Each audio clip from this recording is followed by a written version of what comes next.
எவ்வளோ நாள் வந்து மேலே இருந்திருக்காங்க. கீழே வரும்போது அவங்க இந்த மாதிரியான மனநிலையில் இருப்பாங்க. அவங்க உடல்நிலை ரீதியான மாற்றங்கள் எப்படி இருக்கும்?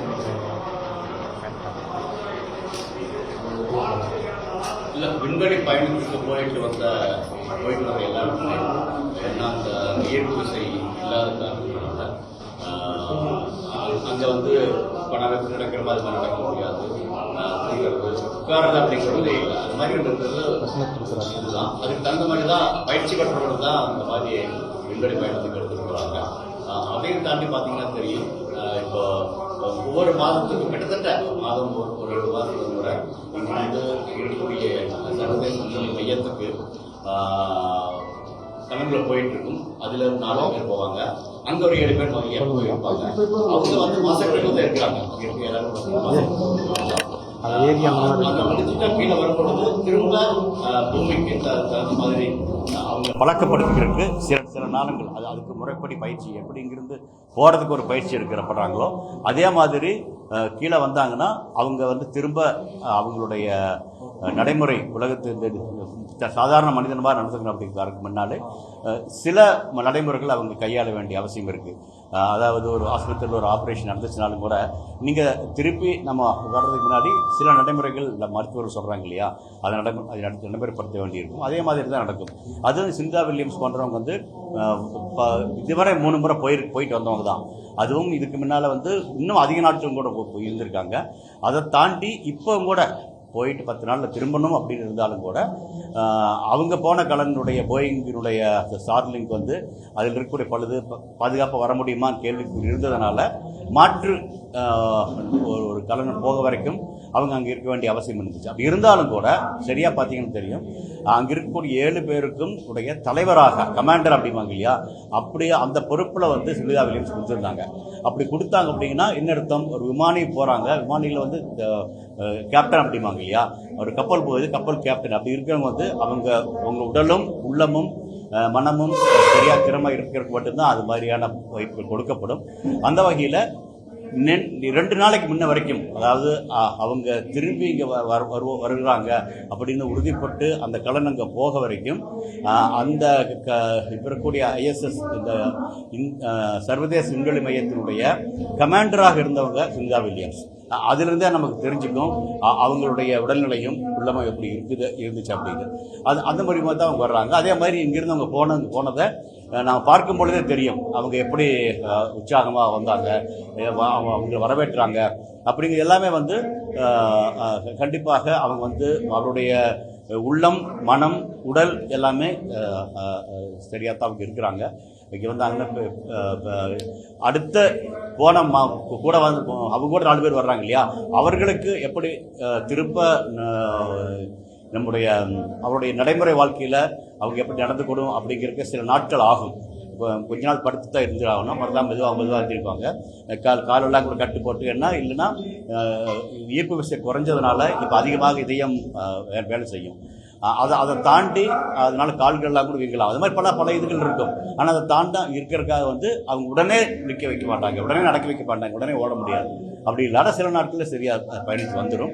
மற்றபடி உடம்பும் அதுக்கு தகுந்த மாதிரி இங்கிருந்து போனபோது அதே மாதிரி தான் ஈர்ப்பு விசையில் இருக்கக்கூடிய பூமியிலிருந்து அங்கே போனாங்கன்னா அங்கே பழக்கப்படுத்திக் கொள்வதற்கு சில நாட்கள் ஆகும். அதே மாதிரி கீழே வந்தாலும் பழக்கப்படுத்திக் கொள்ள சில நாட்கள் ஆகும்.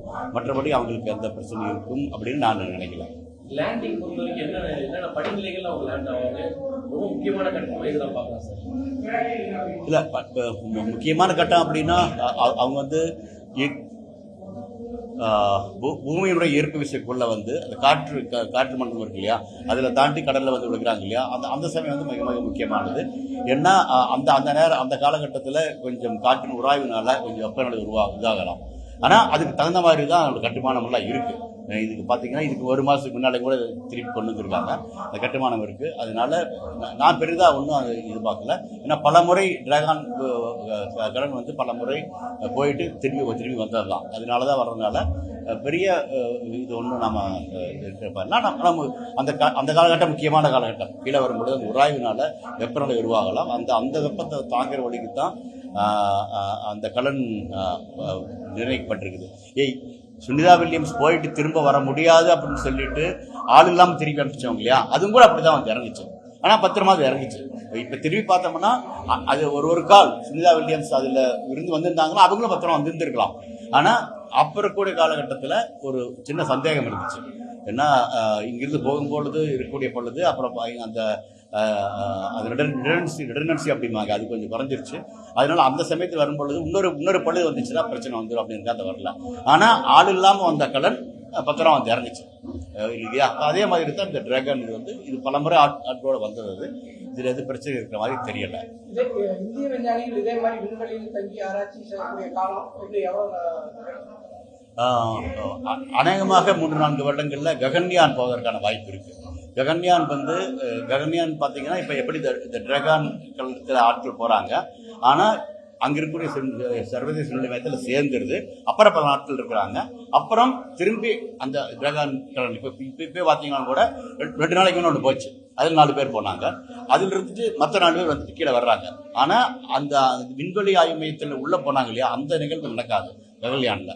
இங்கிருந்து போவாங்க, சில வாரம் இருந்துட்டு திரும்ப எப்படியா வர்றமோ அதே மாதிரி வரும். அந்த நிகழ்வு என்னை பொறுத்தளவுக்கு ஒரு 3-4 வருடங்கள் நடப்பதற்கான வாய்ப்பு இருக்கு. ஆள் இல்லாத கலன் அநேகமாக 1-2 வருஷம் நடந்துடும். அது சரியாக போகும் பட்சத்தில் இந்திய மண்ணிலிருந்து இந்தியர்களே 2-3 பேர் விண்வெளிக்கு போயிட்டு திரும்பி வருவதற்கான வாய்ப்பு 4 வருடங்கள்ல உருவாகும். அவர்கள் இறங்கின பிறகு அவங்களுக்கு உடல் ரீதியாகவும் மன ரீதியாகவும் தயார்படுத்துறதுக்கு எந்த மாதிரி விஷயங்கள் செய்வாங்க? இந்த நடைமுறையில் இருக்கிற வழக்கம் தான் இது. அதாவது மெதுவாக அவங்களுடைய உடம்புக்கு ஈர்ப்பு விசையை கொண்டு வர வேண்டிய ஈர்ப்பு விசை, இந்த காற்று அழுத்ததெல்லாம் இருக்கு இல்லையா, அதை பழக்கப்படுத்திக்கணும். ஒவ்வொரு உடம்புக்கும் ஒரு பழக்கம் இருக்கு. அது மாதிரி இருக்கு. இப்போ சில பேருக்கு பார்த்தீங்கன்னா உட்கார்ந்து உடனே எந்திரிச்சாலும் கூட ஒரு தலை சுத்தும். கொஞ்சம் பழக்கப்படுத்திக்க வேண்டியிருக்கும். அப்படி இருக்கிறவங்க படுக்கையிலிருந்து எந்திரிக்கிறது இது மாதிரி எந்திரிக்கணும் அப்படின்னு சொல்லுவாங்க இல்லையா? அது பழக்கம் ஒவ்வொரு மனிதனுக்கும் ஒவ்வொரு மாதிரி உடல்நிலை பழக்கம் வரும். அதே மாதிரி கண்ணினுடைய அழுத்தங்களே பார்த்தீங்கன்னா கூட இங்க இருக்கிறதுக்கும் விண்வெளிக்கும் வித்தியாசம் இருக்கு. ஆனா இங்க வரும்பொழுது கொஞ்சம் மாற்றம் வரும். அதை பழக்கப்படுத்திக்க வேண்டிய அவசியம் இருக்கு. அப்புறம் இது எல்லாம் சேர்ந்து அவங்களுடைய அவங்க குடும்பத்தினரோடோ மற்றவர்களோ அவங்க இருப்பதற்கு 1 வாரம் மேல ஆகலாம். விண்வெளி ஆராய்ச்சி பொறுத்த வரைக்கும் ஏஐ தொழில்நுட்பத்துடைய பயன்பாடு எப்படி இருக்கு, ஃபியூச்சர்ல என்ன மாதிரி இருக்கும்? விண்வெளி தொழில்நுட்பத்தில் பார்த்தீங்கன்னா இப்போ நாம் ஆளில்லாத களங்கள் அதிகமாக போகக்கூடிய இடங்கள்ல நிறைய இது மாதிரி செயற்கை தொழில்நுட்பம் உருவாகும். இப்போ நம்ம சந்திரயான் 3 இறங்கிச்சினாலும் கூட சந்திரயான் 2 கற்றுக்கொண்ட பாடங்களை நம்ம சரியா இது பண்ணி ஆளில்லாமல் போனாலும் கூட அதை இந்த செயற்கை நுண்ணறிவு மாதிரி தான் அதில் எடுத்து நாம் இறங்கக்கூடிய இடம் பத்திரமா, அந்த இடம் சரியா எடுத்துருக்கிறோமா அப்படிங்கிற பார்க்கறது சரி. அதே மாதிரி இறங்கி வந்தால் பிரக்யான் அது பத்திரமா போகிறது, இதுக்கெல்லாம் ஒரு வகையாக செயற்கை நுண்ணறிவு உபயோகம் ஆகுது. ஆள் இல்லாத களங்களுக்கு கண்டிப்பாக உபயோகப்படுத்த முடியும். அது இல்லாமல் புது வகையானதாக செய்யணுமா அப்படின்ட்டு பல வகையில் நாம் ஆராய்ச்சி பண்ணுவதற்கு சீக்கிரமாக அந்த முடிவுகளை கொண்டு வருவதற்கு கூட செயற்கை நுண்ணறிவு. செயற்கைக்கோள் மூலியமா இன்டர்நெட் கொடுக்கக்கூடிய சேவை எலான் மாஸ்க் மாதிரியான கம்பெனிகள் இந்தியாவுக்கு கொண்டு வர்றாங்க. நம்மவே பாத்தீங்க அப்படின்னா அரசு தரப்புல நிறைய சேட்டலைட் கொடுக்குறோம். பொதுத்துறை நிறுவனங்கள் அந்த மாதிரியான இணைய சேவையை கொடுக்கறதுக்கு, அதாவது சேட்டலைட் வழியா இணைய சேவையை கொடுக்கறதுக்கான சாத்தியக்கூறுகள் இருக்கா? அந்த மாதிரி வரணும்னா எவ்வளவு ஆண்டுகள் பிடிக்கும்? இல்ல, இந்தியாவுக்கு மட்டுமே கொடுக்கணும் அப்படின்னா இப்பவே செயற்கைக்கோள் இருக்கு. இந்தியாவை மட்டுமே இப்போ உலகளாக கொடுத்தோம்னா இன்னும் கனெக்ட் பண்ணணும். அது மாதிரி வருது. இப்போ ஒன்பப்பு கிட்டத்தட்ட நம்ம இது மாதிரி பண்ணி வச்சுக்கலாம். இந்தியாவுடைய ஏர்டெல் 50% இருக்க மாதிரி இருக்குது. எலான் மாஸ்கினுடைய அந்த ஸ்டார்லிங்க் அது அவங்களுக்கு தான் இருக்கு. ஆனால் இங்கிலாந்தும் இந்தியாவுடைய ஏர்டெல் சேர்ந்து தான் ஒன்பப் அப்படின்னு இருக்கு. அது மாதிரி இருக்கு. ஆனால் அது இல்லாமல் நமக்கு தேவையான இந்திய சுற்றுலா இருக்கக்கூடிய பிராந்திய செய்திக்கு அப்படின்னாங்க அதுக்கு இப்பவே நம்ம தயாராக இருக்கோம்.